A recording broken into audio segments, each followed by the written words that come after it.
Le cauchemar n'est pas encore terminé. Je dis bien le cauchemar parce qu'en Algérie, c'est un véritable cauchemar. Je parle du cauchemar de la répression abusive des entrepreneurs et des entreprises. Plus de 500 entrepreneurs, je dis bien 500 chefs d'entreprise, 500 chefs d'entreprise et hommes d'affaires en Algérie sont sous enquête depuis la rentrée, depuis septembre 2024. Différentes entreprises dans différents domaines, l'immobilier, le BTP, les services, l'import-export, le commerce de gros, le commerce de détail. Tout le monde est sous enquête. Et des enquêtes motivées par quoi? Des soupçons, des rumeurs. Les chefs d'entreprise ont été convoqués dans un sorte de tribunal totalement arbitraire. Il n'y a pas d'avocat, tu n'as pas le droit de t'expliquer. On te montre des documents, on te montre un rapport d'enquête. Et des amendes qui sont estimées entre 4 jusqu'à même 5 millions d'euros. Et si tu t'engages pas à payer le jour même de l'audition, il risque même de t'inculper et de te mettre en prison. Je sais même pas combien de prisonniers nous avons. Même si quand on a des belles voitures, on les cache, on les revend, on les fait le garage parce que dès qu'on passe par un barrage, on est directement contrôlé. Tu as une belle voiture, ou tu es un voleur, ou tu es un importateur, ou tu es un spéculateur. Le cauchemar n'est pas encore terminé. Je dis bien le cauchemar parce qu'en Algérie, c'est un véritable cauchemar. Je parle du cauchemar de la répression abusive des entrepreneurs et des entreprises une répression que certains au plus haut sommet de l'État algérien tentent de justifier au nom de la lutte contre la corruption, au nom de la lutte contre le blanchiment d'argent, au nom de la lutte contre les détournements de fonds, au nom de la lutte contre les infractions commerciales et économiques, alors que ces infractions et crimes économiques peuvent être réglés par des redressements, par des amendes et surtout, tout le monde est présumé innocent tant que sa culpabilité n'est pas encore affirmé, prouvé. Mais en Algérie, on est coupable avant même d'être jugé. Preuve en est, plus de 500 entrepreneurs, je dis bien 500 chefs d'entreprise, 500 chefs d'entreprise et hommes d'affaires en Algérie sont sous enquête depuis la rentrée, depuis septembre 2024. Depuis septembre 2024 jusqu'à aujourd'hui, il y a eu des enquêtes sécuritaires et judiciaires qui ont été lancées contre plus de 500 chefs d'entreprise et 500 hommes d'affaires. Différentes entreprises dans différents domaines, l'immobilier, le BTP, les services, l'import-export, le commerce de gros, le commerce de détail, la petite industrie, la grande industrie, l'agroalimentaire, le pharmaceutique. Tout le monde est sous enquête. Et des enquêtes motivées par quoi? Des soupçons, des rumeurs, à des crédits non remboursés, à des chipas, à des pots de vin, à des dépassements non déclarés, quelques violations par rapport au respect des obligations fiscales, des enquêtes, mais des enquêtes rudes. C'est-à-dire, attention, quand on fait une enquête en Algérie, c'est pas n'importe quoi. Et quand on en fait une enquête, normalement, on fait une enquête à charge et à décharge. C'est-à-dire que on essaie de comprendre, on essaie de trouver on essaie de trouver à la fois les arguments pour accabler et accuser, mais aussi on laisse le bénéfice de doute pour la personne qui est sous enquête de prouver son innocence. Mais en Algérie, on fait du fichage, suivi, fait les écoutes, les filatures, la surveillance de près, les surveillances au niveau des aéroports et des ports, la surveillance des flux financiers, la surveillance des comptes bancaires, des opérations commerciales, interroger comment on appelle ça, les employés, des interrogatoires, des auditions chaque semaine, des convocations de façon régulière. Les entrepreneurs aujourd'hui en Algérie n'arrivent plus à travailler, ils passent plus leur temps dans les tribunaux et au niveau des bureaux de la direction générale des impôts, des contrôleurs, on a les impôts, on a les directions de commerce, on a les assurances sociales, que dans leur propre bureau d'entreprise à pouvoir créer des emplois ou à fructifier leurs investissements. Il y a un climat de répression totale.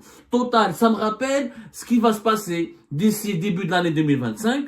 Exactement ce qui s'est passé entre mai 2023 et septembre 2023 avec ce fameux comité de redressement fiscal, cette commission de contrôle des opérations d'importation et des opérations financières et commerciales qui a été mise en place, une commission interministérielle qui a été mise en place au niveau du ministère des Finances, de l'Agriculture, de l'Industrie, du Commerce, avec un représentant du ministère de la Justice, avec un représentant de la Présidence et avec un représentant même du ministère de la Défense nationale pour quelques dossiers, où des chefs d'entreprise ont été convoqués dans un sorte de tribunal totalement arbitraire, où il n'y a pas d'avocat, t'as pas le droit de t'expliquer, on te montre des documents, on te montre un rapport d'enquête fait de façon totalement expéditive, on te demande de payer des amendes et de payer des amendes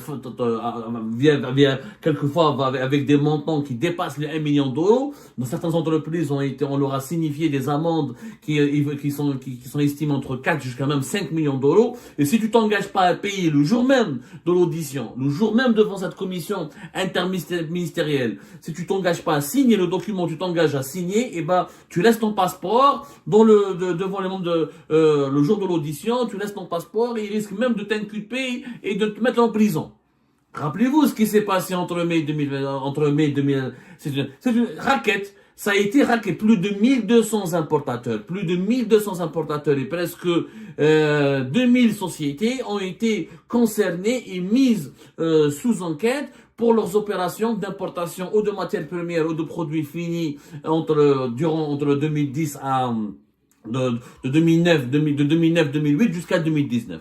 On a planché, ils ont épluché les camps de 10 années, mais sans qu'il y ait un droit aux entreprises de s'expliquer, sans qu'il y ait une contre-enquête, sans qu'il y ait des procès équitables, sans qu'il y ait des vérifications minutieuses ou des enquêtes à charge et à décharge. Parce que ils ont juste pris des opérations d'importation, ils ont fait des estimations de surfacturation sur la base de certaines analyses superficielles, c'est-à-dire selon les cours de certaines matières premières, les cours mondiaux, sans prendre en considération toutes les charges financières qui ont nécessité des financements de la part de ces entreprises lors de leurs opérations d'importation d'équipements, de produits finis, ou d'outils de production, de matières premières, et on leur a demandé tous de payer des amendes à des montant record, sinon la prison, ISTN, ou la contrôle judiciaire, ou tout simplement la fermeture de son entreprise et de son business. C'est ce qui s'est passé, rappelez-vous, jusqu'à la mi-septembre 2023. Ça s'est passé entre la fin mi-mai 2023 jusqu'à la mi-septembre 2023. Rebelote, le même scénario. Mais jusqu'à aujourd'hui, on emprisonne des entreprises, des entrepreneurs, on place des entreprises sous l'administration et sous le contrôle des autorités de l'État, on ferme des usines, on ferme des comptes bancaires, on ferme des commerces, on condamne à la prison des commerçants. Jamais les acteurs de l'économie algérienne n'ont été aussi persécutés, aussi réprimés. Quelquefois, sans même bénéficier de procès équitables. Encore une fois, on ne fait de la prison que lorsqu'on commet un crime grave. Pour les affaires financières qui ne relèvent pas, parce qu'un entrepreneur ne vole pas son argent, ne vole pas son entreprise. Il y a une différence entre un homme d'affaires qui a eu quelques infractions commerciales et financières par rapport à des remboursements de crédit, par rapport à des non-déclarations de certaines de ses recettes, non paiement de certaines cotisations sociales et patronales, par rapport à ses bilans comptables. Il y a des erreurs, des maladresses, de la tricherie, mais qui peuvent être tout simplement corrigées avec des amendes financières, avec du sursis, avec des avertissements, mais surtout des amendes. En Algérie, on n'a pas la culture de l'amende, on n'a pas la culture de l'avertissement, on n'a pas la culture du sursis. Je sais même pas combien de prisonniers nous avons. J'ai l'impression, depuis 2021, 2022, on a dépassé la barre des 90 000 prisonniers. Il n'y a aucune statistique claire là-dessus. Il y a eu des libérations plus tard, il y a eu des remises en liberté, et puis on remet toujours des gens en prison. L'emprisonnement est devenu totalement banal. Les mandats de dépôt sont délivrés comme si nous étions dans une boulangerie qui distribue les petits pains au chocolat ou les croissants. C'est incroyable. 500 entrepreneurs, beaucoup d'entre eux sont déjà sous contrôle judiciaire, ou là sous ISTN, ils peuvent pas quitter le territoire national, ou là on leur a fermé des comptes bancaires, on leur a fermé des lignes de crédit, on leur a fermé pour certains, on leur a fermé quelques entreprises, on leur a retiré des registres de commerce, certains sont même en prison. Il y a des dossiers. Nous avons des dossiers sur lesquels nous travaillons avec des normes. Il y a des groupes économiques, des groupes privés importants, où les patrons, ou les chefs d'entreprise, ou les actionnaires, ou leurs enfants sont emprisonnés, ou d'autres sont sous contrôle judiciaire. Pourquoi? Soupçon transfert illicite de devises, blanchiment d'argent soi-disant, un non-paiement, non-remboursement de certains crédits, non-déclaration, non-respect de certaines déclarations de certaines obligations fiscales, de certaines obligations déclaratives au niveau de l'assurance sociale, des infractions qui peuvent être corrigées. Alors, il faut comprendre, les entreprises algériennes, elles évoluent dans un contexte instable, réglementé, des lois qui changent tout le temps, des règlements qui changent tout le temps, une croissance économique terne, un pays complètement fermé, des secteurs économiques totalement monopolisés par l'État, la concurrence de l'informel, la concurrence déloyale du marché informel et des produits importés, les manques de qualification des ressources humaines, un marché déstructuré, la dictature des bazars. C'est extrêmement compliqué d'être entrepreneur en Algérie. Mais au lieu d'encourager les entreprises, les entrepreneurs, de les guider, de les accompagner, nous les mettons en prison. Nous les mettons sous contrôle judiciaire. Nous les persécutons. C'est ça la vérité. Parce que le discours officiel, nous soutenons les entreprises. Mais qui soutient les entreprises? Alors, je vois les reportages qui sont diffusés par les médias algériens. Vous avez des directions de commerce, des directions de contrôle, des infractions à la fraude, des fraudes, ils font des tours chez les grossistes, chez les commerçants, ils ramènent la presse avec eux, ou les commerçants, ils les laissent même pas parler. Tu fais de la spéculation. J'ai vu une récente vidéo à Samar. Samar, c'est à côté, pas loin d'Alger, pas loin de Harrach et Alger, c'est la zone principale des grossistes et des gros grossistes des produits agroalimentaires. Il y a une dizaine de journalistes qui accompagnent les inspections, les inspecteurs des directions de commerce et de lutte contre la fraude, qui tombent sur un commerçant, ils lui disent, tu es en train de détourner le rose, tu es en train de légumes secs, mais je ne détourne rien, ma cache le rose, ma cache l'importation. L'État, il a restreint les importations. Comment voulez-vous que je vende en quantité suffisante du riz ou du café ou des légumes secs alors que l'État n'importe plus? Il a limité les importations. وهذاك l'inspecteur non ما كاش منها on importe كاين les produits sont disponibles. Le commerçant يقول له يا خويا تبعني هيا نروحوا للبور وريلي هيا suis-moi, montre-moi les quantités qui sont suffisantes pour alimenter tout le marché national. Et là bien sûr les médias algériens ils coupent les séquences et on glorifie, on met en avant, on met uniquement en valeur l'officiel, le fonctionnaire de l'État qui réprime, qui écrase, qui humilie, qui rabaisse l'entrepreneur. Or, qui crée la richesse dans un pays? C'est l'entrepreneur, c'est le commerçant, c'est le chef d'entreprise,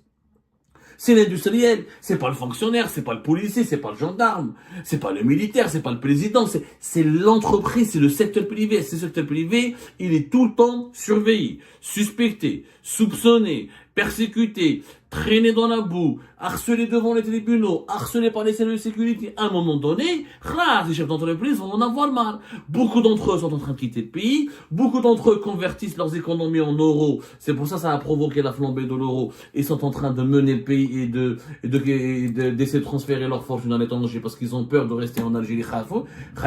Et moi, je les comprends totalement. D'un autre côté, il y a quand même un risque. Il y a un risque énorme. Le risque, c'est quoi? C'est la paralysie de l'économie nationale. Il y a une paralysie de l'économie en Algérie aujourd'hui. Il n'y a plus de projets qui se lancent. Le privé, on raconte, la Banque d'Algérie donne des chiffres, on donne des crédits. Mais à qui? Je m'arrête Kamel Moula, je m'arrête le CREA, le Conseil du renouveau économique algérien. Donc oui, ils prennent des crédits. Ils ont fait quoi avec ces crédits? Ça fait depuis 2023, on a 10 milliards d'annonces, des projets, Decathlon, une annonce à Zara, ils ont fermé les boutiques. Decathlon va fabriquer des articles. Mais je n'ai les vêtements Decathlon fabriqués en Algérie, on ne les a pas trouvés. Des projets importants, ils ont annoncé, chaque fois c'est des chiffres qui se contredisent, des chiffres contradictoires, des chiffres fallacieux, fantasmagoriques. On annonce des milliards et des milliards d'investissements en dinars et en devises. Il y a pas d'investissement. En Algérie, le chômage explose. Les jeunes ne rêvent que d'une seule chose, ou l'allocation de chômage, ou le harga. L'inflation, elle est toujours élevée. Les pénuries, elles sont toujours là. La hausse des prix, elle est incessante. À un moment donné, mais j'ai l'impression que le régime algérien, il veut faire quoi? Il veut faire une économie sans entrepreneurs. Voilà. Moi, je pense que le régime actuel, il veut faire une économie sans entreprise, sans entrepreneurs. Il veut faire des médias sans journalistes, indépendants, etc. Il veut faire une vie politique sans parti politique. Voilà, il veut tout faire lui seul. On ne peut pas faire une économie si on n'a pas besoin de médias libres. Voilà, un pays peut ne pas avoir besoin de médias libres. On peut partir du principe, même si les médias libres sont importants pour la stabilité d'un pays, pour le droit, pour l'épanouissement de l'individu, pour la défense de l'intérêt général et des droits des citoyennes et des citoyens. Mais on peut dire qu'on peut être une dictature, mais qu'est-ce que les médias libres? On peut être une dictature, il n'y a pas de parti libre. Mais tu peux pas ne pas faire des entreprises. Un pays sans entreprise, c'est un pays sans emploi, c'est un pays, condamné au chômage, condamné à la précarité, condamné à la pauvreté. C'est les entreprises qui créent les richesses. Mais avec le régime actuel, les licences, les autorisations, les restrictions, la répression, les interdictions, les monopoles, on est en train de revenir petit à petit vers la période socialiste. Or, le socialisme, il a fait faillite. Chef en Algérie des années 70, ça a abouti avec octobre 88. Je pense que nous avons suffisamment tiré les leçons de ce qui s'est passé pendant la période socialiste. La logique des monopoles et du secteur public qui est défaillant et qui n'apporte absolument rien. D'ailleurs, le plus grand employeur en Algérie, c'est le secteur privé. 65%, 64 à 65% des salariés en Algérie travaillent pour le secteur privé. Donc, pourquoi emmerder le secteur privé? Lâchez-leur la grappe. Laissez-les respirer. On peut récupérer de l'argent, régler les malentendus, régler certains problèmes et lutter contre la fraude et certaines infractions par d'autres moyens que la prison, que le contrôle, que la répression judiciaire, que les procès. Il y a le contrôle fiscal, il y a les échets, le paiement selon des échets, les paiements échelonnés. Il faut aider ces entreprises. Il faut les aider. Ces entrepreneurs, c'est eux qui investissent, c'est eux qui recrutent, c'est eux qui payent les salaires. Si on persiste à force de remplir nos prisons par des hommes d'affaires, demain, qui va créer les emplois en Algérie? Qui va permettre à l'Algérie d'évoluer? Qui va permettre à l'Algérie de se développer? Qui? Les Sonacom, les Sonatotra, les sociétés étatiques qui sont la majorité d'entre elles en faillite, qui vivent sous perfusion, qui marchent les télécoms, Algérie, à l'exception de Sonatrach, il y a un petit peu du groupe Madar, grâce à son partenariat avec dans les cigarettes avec les Émiratis, aucun groupe public ne ramène de l'argent. On le sait tous. On l'a dit, on a sorti les documents, on a sorti les bilans. Donc, 500 entrepreneurs, vous vous rendez compte, sont sous enquête. Et certains sont déjà en prison. D'autres sont sous contrôle judiciaire. D'autres sont interdits de quitter le territoire national. Et d'autres sont dans le viseur de l'arbitraire du pouvoir. L'arbitraire, mais c'est même pas le régulateur. Un État est censé être un régulateur, est censé être un protecteur, est censé veiller sur la liberté d'entreprendre. Sans liberté d'entreprendre, il n'y a pas de développement économique. Un entrepreneur, un chef d'entreprise, il est présumé coupable si sa culpabilité n'a pas été déterminée par des preuves à l'appui. Et les juges, il faut qu'ils soient formés. On ne juge pas les affaires financières et économiques comme les affaires criminelles. Il faut arrêter de criminaliser à longueur de journée la gestion économique et les transactions économiques. Il faut arrêter de criminaliser l'acte de gérer, l'acte d'investir, l'acte d'entreprendre. Il y a des erreurs qui sont commises, elles doivent être punies à leur juste valeur et l'erreur peut être corrigée par des amendes financières, par des sanctions financières. Il faut arrêter de sanctionner, de pénaliser l'économie algérienne. On est en train de la pénaliser. Ils sont tous les pénalisés dans le sens pénal et pénalisés dans le sens, on est en train de provoquer son échec. 500 entreprises, 500 chefs d'entreprise et entrepreneurs à la tête, donc 500 chefs d'entreprise. Parce que certains chefs d'entreprise ont 2, 3, 4 entreprises. Le nombre des entreprises est beaucoup plus important. Il dépasse le 1000. Au moins 500 chefs d'entreprise, 500 hommes d'affaires, 500 entrepreneurs sont sous enquête en Algérie. Des enquêtes bâclées, expéditives, des enquêtes extrêmement brutales et dures, des enquêtes menées sans respecter la présomption d'innocence, sans laisser le temps aux entrepreneurs et aux hommes d'affaires de s'expliquer, de se défendre correctement.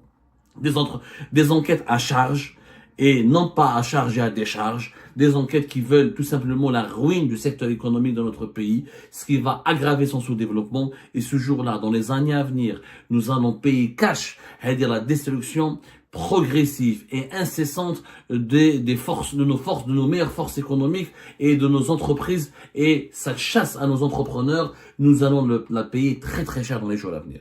Alors, le discours officiel qui veut nous faire croire qu'il y a un engagement de la part de l'État pour soutenir les entreprises et les entrepreneurs, qu'il y a un engagement pour améliorer leurs conditions d'investissement, qu'il y a un engagement pour leur donner des financements, un engagement pour les accompagner pour leur développement, pour qu'elles puissent exporter, etc. Ça, c'est des engagements théoriques, c'est des promesses qui n'engagent que celles et ceux qui y croient.